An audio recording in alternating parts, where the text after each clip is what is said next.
go in 3, 2, 1. Hey guys, welcome back to the channel. I wanted to say thank you for the support, and I really wanted to make a point of saying thank you for the support in my last video on the selling your vehicle. I learned so much from your guys' feedback back and forth. I also learned just today that my friend who was selling his truck or couldn't sell his truck, he is into his fixer now for 12,000 pesos. That's just so he could sell his own vehicle. I think that's crazy, and I understand it though. I get it. I can only think that the truck was probably several hundred thousand, I'm sure at least. It's a beautiful truck. So he believes that the secret is to go back to the original dealership, have them generate new documents on the whole sale, show them the lawyer's paper. I mean, it's all so complicated. And like I said, next time I'm going to most likely use a dealership so that it doesn't have to come to this. But thanks again for all your support and all your comments. They're very heartfelt. Today, we're getting back to more transportation. Now that I don't have a bike, now it's public transportation week. And one more thing I want to get into just briefly about this. One person out of 100, 200, whatever it was, complained about my telling of the stories. And I wanted to tell you the reason that I do this, and most of you get it, is context. So that you know where I'm coming from, of how I became to this opinion that I'm telling you. Context, that's the word, thanks. And the context of today's story is Tagaytay. It all goes back to where I first came into Tagaytay. I am going to do a video on Tagaytay either this week or next. So when I arrived in Tagaytay about 2 years ago, I literally had a fear of public transportation. I don't know what your background is with public transportation coming from America. Maybe it's different coming from Britain, Australia. I don't know. We have some Swedes here. It's probably different for everyone. I'd be interested to know your experience. Mine was almost nil. Working in TV and broadcast, I worked with the companies of the city and state who actually ran public transportation, and we made an effort to get more riders. And I occasionally rode just to see what it'd be like. And then I went to college. I was a late bloomer, went to college in the late 40s and into a big city, and I swore, I'm going to take public transportation. I'm going to go green. Well, that lasted for about 2 days. The college I was going to was based out of a place called the Dog Patch. I don't know if you ever heard of Mythbusters, but parking wasn't a problem at the time in the Dog Patch. And so with that said, I said, okay, after a couple of days, I'm like, okay, no, I'm taking my car. At the time I had a Toyota FJ Cruiser, which I so miss. And they're very prevalent over here. The point being is that my experience with public transportation is nothing. Fast forward, first time said in this video, Tagaytay had a bunch of different public transportations. They had tuk-tuks, still have tuk-tuks, they have taxis, they have jeepneys, and they have buses. And I'm sure you can rent vehicles, but that's not really public transportation.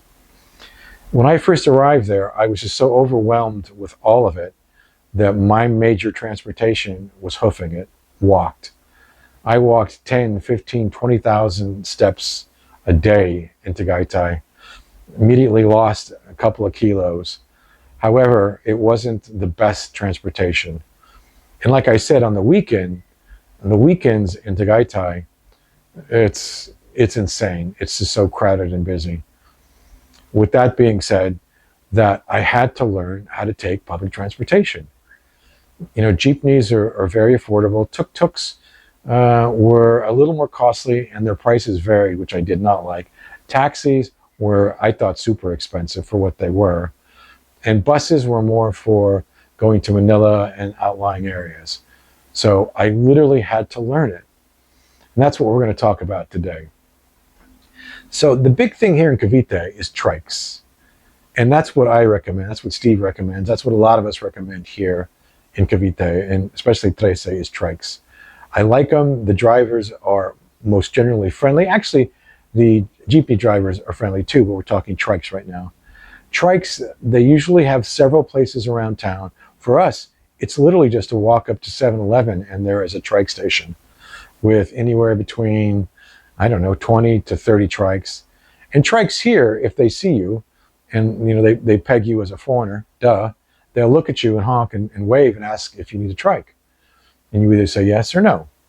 So, but there are trike stations you can walk up to at 7-Eleven. And they're very, very easy to find. And they're all over town.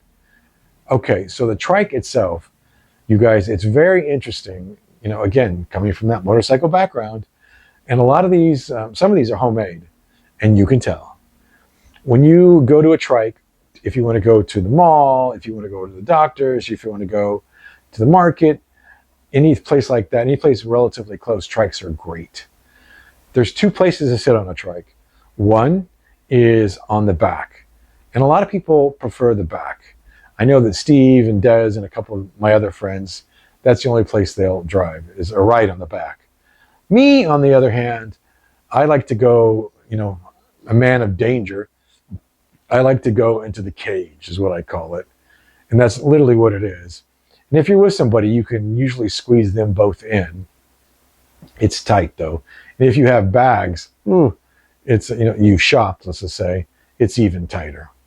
I'm going to do some footage, put it up right now, of what the view is and what it feels like to actually ride that. It's not too bad. And again, I think that the trike minimum here is like 34 pesos and it goes up to 74. What I normally like to do, and this is a tip, a rich tip, is I figure out from a Filipino what their average trike ride is. So let's say to the mall and back, it's 34 pesos. So what I do is I just get 36 pesos ready. I don't even wait for them to tell me.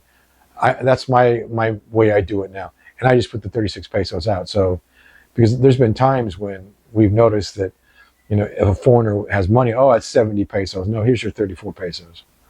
And I usually give a couple of pesos tip. It all depends. I think Steve gives more, I give less, whatever. They don't expect that normally. So and most trike riders that I've met are real nice guys. They're all independents. They're all just trying to do the best they can. Now let's move on to the little more dicey, and that's the jeepney. And that's the one that really intimidated me in Tagaytay. That I saw them pass, and I looked at them in wonder. I'm like, oh man, I would like to ride those one day when I get big. Joke. So I learned the tricks with the jeepneys.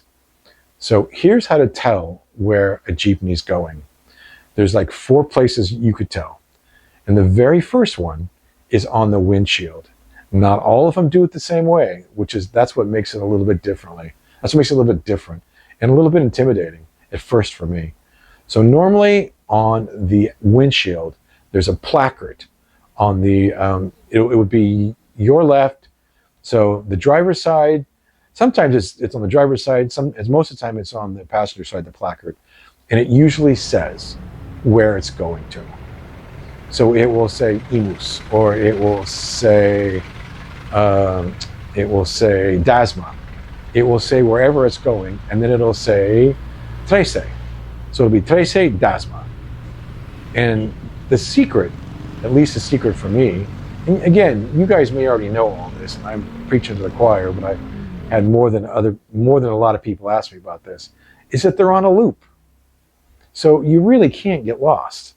Because that was my big fear in Tagaytay, that I would get on a jeepney and end up in Vietnam. I know that's a little bit of an exaggeration. However, one of our biggest fears for a lot of people is the unknown. And once I figured it out, I was like, oh, okay, I got this. I went on there and didn't have a problem. Now let's talk about the jeepney itself. Well, actually, no. Let's talk about other ways to read where it's going. Also on the side of the jeepney, it normally says Imus Cavite or Imus Trece. And so it's on the front, it's on the side, and sometimes it's on the back when you get in. It will say Trece Imus. So you know where you're going. And I wanted to share that with you because that's a huge deal. It was a huge deal to me. to where I'm going and will I be okay. The average jeepney is anywhere between 13 to 70 pesos, depending on where you're going. It changes. What I normally do is the same way with the trike. I see what the locals are doing, and I just pass along that much. I've really never had a big problem. And jeepney drivers are also really nice, as you can see from this video. They all want to be on TV, so to speak, but they're all really super friendly. So you get in the jeepney on the back. You have two choices. You can either go by the front door and suck up the exhaust, which I kind of prefer because at least you get some air and it's easy to get out, or you can slide closer to the driver. And the air, just depending on how packed it is, it's a variable. So with that said, but you just pass your money to the driver. Or the other weird thing is, for me it was weird, interesting, is that you pass your money and it's like a chain. And it goes, doo-doo-doo-doo-doo, which must have been a real thrill during COVID. So that's how you tell where you're going, that's how you pay. And depending on, and almost everybody always wants to make room for you. It's super friendly, and it's a super easy transportation to learn. It's just that I took so long to do it. Now, the way to stop, and that's why I want to stay by a window in a jeepney so I can see where I'm going. The way to stop is that you tap the bar, or you tap the roof, or you tap the driver. Or you have somebody to say, hey, stop, But tapping the roof or the bar is usually the most appropriate way that I've seen. So, and they'll stop, you'll get out. When I came to Tagaytay, when I finally got the hang of it, I would do Tagaytay to Indang and Indang to Tracy. It was a good, solid 2-hour drive, a 2-hour ride. And some jeepneys have better seats than others. When you arrived, you arrived. So it's a local way to go. And I would suggest that we all try it at least once or twice. And as Gary said in the last video, it'll drive you crazy and probably drive you out of the Philippines. And they're trying to make laws. It's interesting. They're trying to make laws to update the jeepneys. And by that, I mean to update their exhaust system, to update their engines, because some of them are really loud. And they're having mixed reviews. And I get it, because these guys, like the trike guys, are just trying to do the best job that they can. The whole point of this video, though, is, don't fear the Reaper or public transportation in Cavite or in the Philippines. I really like our public transportation, and I'm going to be going back to it until I figure out a plan B and a plan C on transportation. I had no idea that my bike would sell in 17 hours. So with that being said, it's trike time for me. And last, I'm going to talk about this for a real quick second, and I'm going to do a video on this. I keep saying that, on the buses. The bus systems long haul are not bad. And like I said, coming from America and not really being up on public transportation, the buses aren't bad at all. And some of them are super buses. Some of them have aircon. Almost all of them have aircon. Some of them have very loud music. Some of them have TV. Do you buy 2 seats? I tried that once or twice and then felt fairly guilty about it. So no, I don't do 2 seats. I do 1 seat, and I try to get on early, and I get a window seat, and I keep my expensive bag with me, and I put my other bag underneath. And I've never ever had a problem. I've probably done it 100 times. It takes you to Manila, and that's why I use it a lot. If you have any questions, any comments, please, go ahead and say down below. I'm just amazed at the quality of the great comments that you guys put forth. As always, thanks a lot. Appreciate it. This is Rich in the Philippines.